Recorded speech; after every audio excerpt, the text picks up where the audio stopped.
So we're going to do this example, find the magnitude and describe the actual direction of the vector from P to Q. So first we're going to find the individual components of PQ vector. So we take the components of QI, which is -2, minus the component of PI, which is 3. And that's our I of the position vector. Then we take the components of Q in the Y, which is 4, minus the component of P in the Y, which is -4, and we get for J. So we have -5I plus 8J. So I'm going to show you on a graph why this works. So P was at 3. 1, 2, 3, -4. 1, 2, 3, 4. Right here. That's P. Okay? And Q is at -2, +4. So it's up here. So that's point Q. And we're going from P to Q. Like that. Okay? So if we take this vector and we draw it from the origin, it looks like that. You see? Take this one and move it over here. Okay? And so, does that look like it's at -5 and 8? Yeah. I know my drawing's not the best, but you get the idea. -5x, 8y. Okay? So, we have the components, right? 5 this way, 8 this way. Okay? And what do you see here? You see a right triangle. Okay? And if there's a right triangle and we want this value, the magnitude, we can find that if we know that this is 5 and this is 8. We can do a little bit of Pythagoras. Okay? And get the length of that magnitude. Okay? So 5 squared is 25, 8 squared is 64. 25 and 64 make 89. So C is the square root of 89. And then we're done. We've got the magnitude, and we've got the components of the position vector.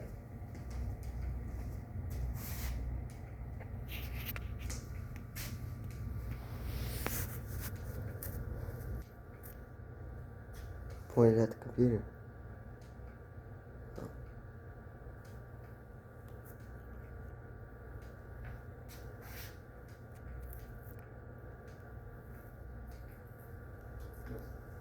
All right, so vectors are equal if they have the same magnitude and direction.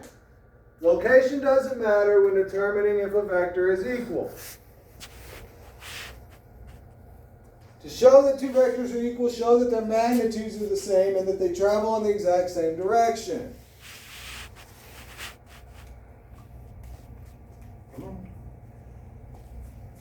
So, for example,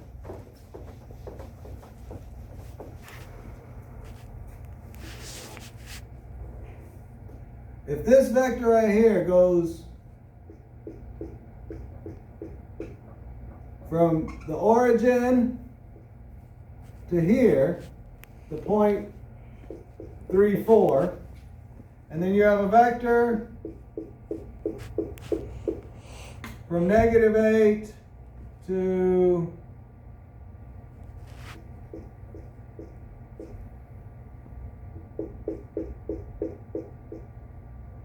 so -8, 4.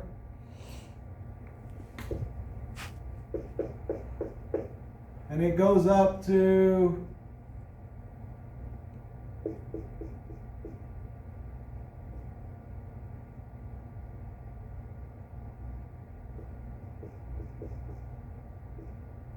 from here to here. That's the same vector. Okay, it's just located in a different place. It's going the same direction and it's traveled the same distance. Magnitude is the same. So that's what this means. Okay? So, here's what we got to do. for this. Let's graph these points and see if these two vectors are the same. So, first one's at 2, 2. And it goes to 5, 7.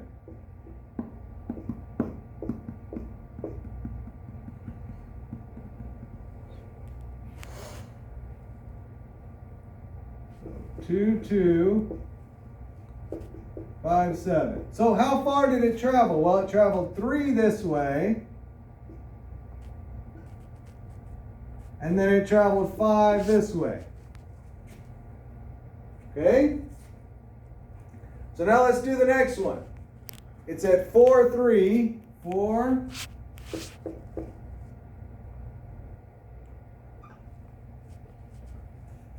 And 7, 8. 5, 6, 7,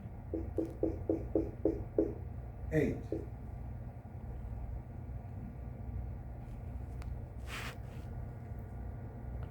So it looks like this.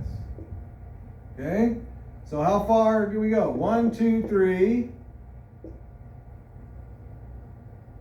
And 3, 4, 5, 6, 7, 8. 1, 2, 3, 4, 5. 3, 3, 5, 5. So they must be the same vector. Okay? They're both going in the same direction. Okay? They both have the same components. And so they both have the same magnitude. All right, let's look at the next one.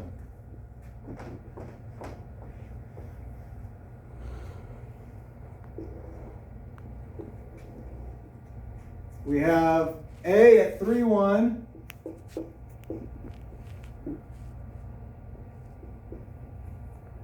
Okay, and we have B at -2, -7.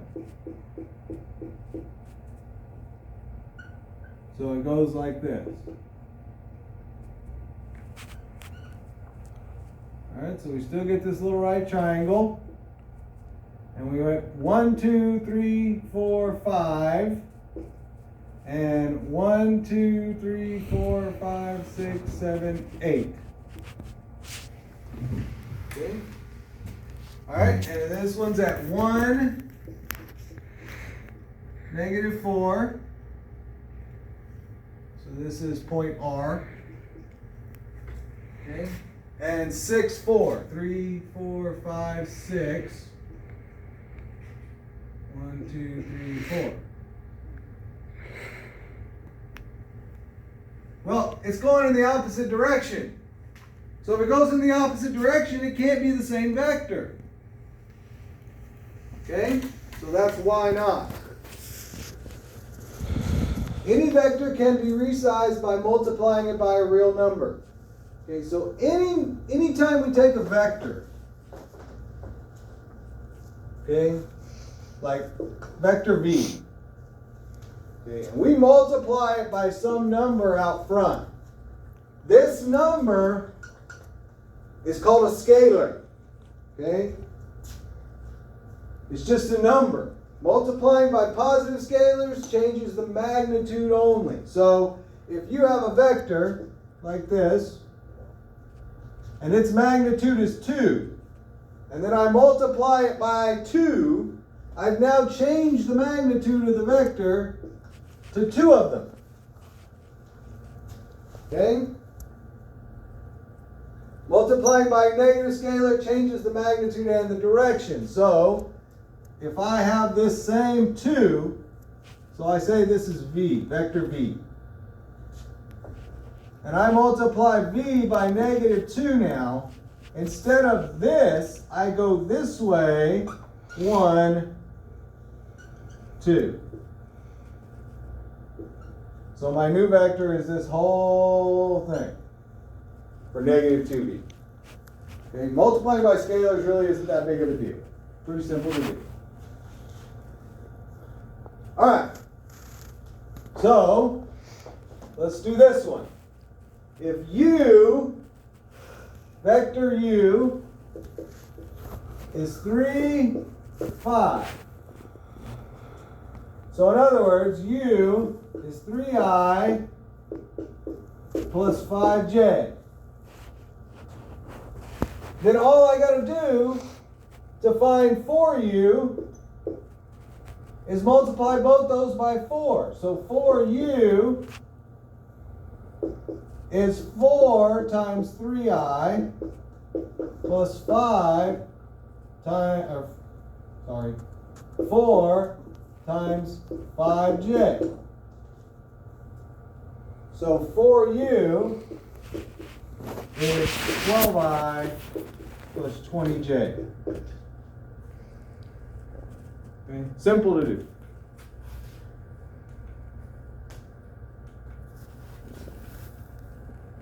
All right, so parallelogram when you're adding. Okay, so adding vectors. Given two vectors, to add them geometrically, you can use a parallelogram. Okay, so first join the vectors' initial points, or their tails.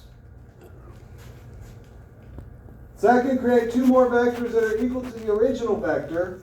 Place them where the tails meet the heads of the first set, and join the heads to make a parallelogram. Well, let's look at that as an example. Okay, so we have these two vectors, u and v. Okay, so first, let's connect their tails. Okay, now that I've connected their tails, I'm going to now draw a tail from the head. I went too fast here. All right, so I'm going to take now and draw another one here and another one here. So I'm going to connect the tail of another v to the head of u. And then a tail of u to the head of v. And I make a parallelogram. Okay? And then all you do to find the final vector is connect this point to your final two heads. And there's your result, u plus v. Okay? Not too bad. Not my favorite method, but it works. Okay? The way I prefer to do it is if you have u, okay? And then you have this other vector, v. Okay? What I like to do is I like to just take the tail of v and put it on the head of u. Okay? And then I just connect the tail of u to the head of v and I'm done. There's the new vector. Okay? Much easier to do in my mind, but the parallelogram method works also. Adding vectors in written forms is fairly simple. Basically, you just have to follow the order of operations. In complete form, multiply through by any scalars, add the horizontal components, add the vertical components, and combine your like terms. So, basically, this is what we're going to do here. So, we have 3u plus 2v. Okay? I'm going to do it on the board and then we'll go through on the slides. So, it says u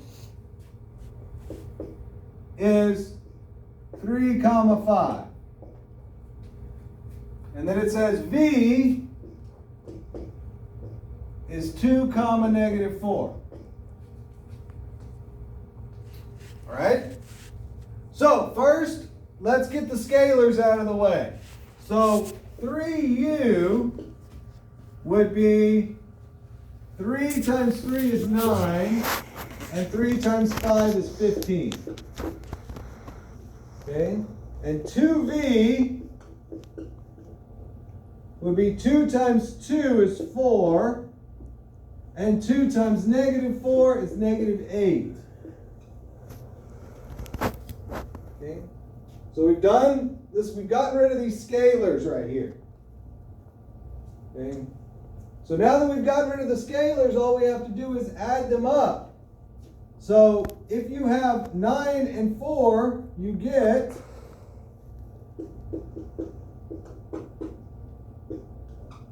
13. And 5 and -8 is 7. And there's your answer. Okay?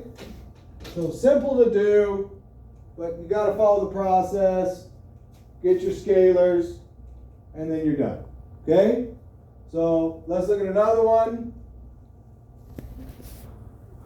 We have 2u, so 2u, 2 times 3 is 6, 2 times 5 is 10.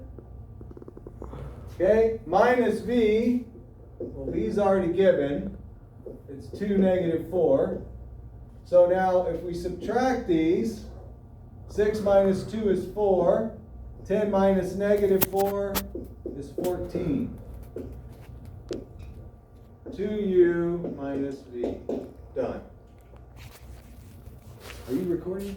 Yeah. Good. Up here.